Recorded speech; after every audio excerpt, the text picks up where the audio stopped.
hello guys আজি কলডিল বনাব লৈছো একদম সিম্পলকে বনাম দেখাম আপোনালোকক এ আসক মানে এখিনি যেটো কোমলিয়া আৰু হেকাৰণে ইমানখিনি গুছালো ইমানখিনি লাগে আৰু লগতে মোৰ কলিজা খেলি আছে ৰেচিপিটো তেনে সহজ মই অলপ প্ৰথমতে জিৰা দি দিছো গোটা জিৰা জিৰাই যেতিয়া জিৰা ৰং হলাই দিলে পিয়াজ দি দিম এতিয়া যেতিয়া দেখিব পিয়াজৰ ৰং হলনি কৰিছে তেতিয়া আমি আদা নহৰু যেটো পেষ্ট বনাই থৈছিলো হেতু দি দিম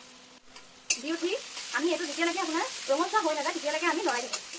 যেতিয়া পিয়াজ আৰু আদা নহৰু একেলগে ৰং হলালে তেতিয়া আমি পৰিমাণ অনুসৰি হালধি পাউডাৰ দিম সোৱাদ অনুসৰি নিমখ দিব আমি এখিনি দি উঠি আমি কলডিলটো বনাব লৈছো লগত ৰহৰ দাইল আৰু মসুৰ দাইল দিছো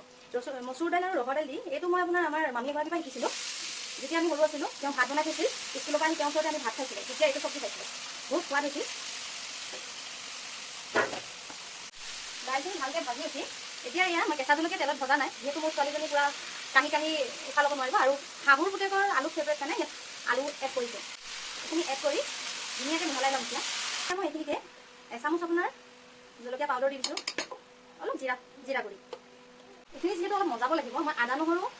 বটা মিক্সি পাতিটোতে অলপ পানী মিহলাই মজাই ল'ম এতিয়া অলপ সময় মজাই ল'ম তাৰপৰা গৰম পানী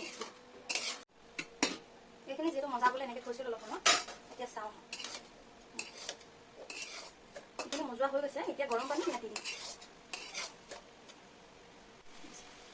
দিম গৰম পানী ইয়াত দি দিছোঁ বেছি নিদিওঁ ইমানখিনি দিম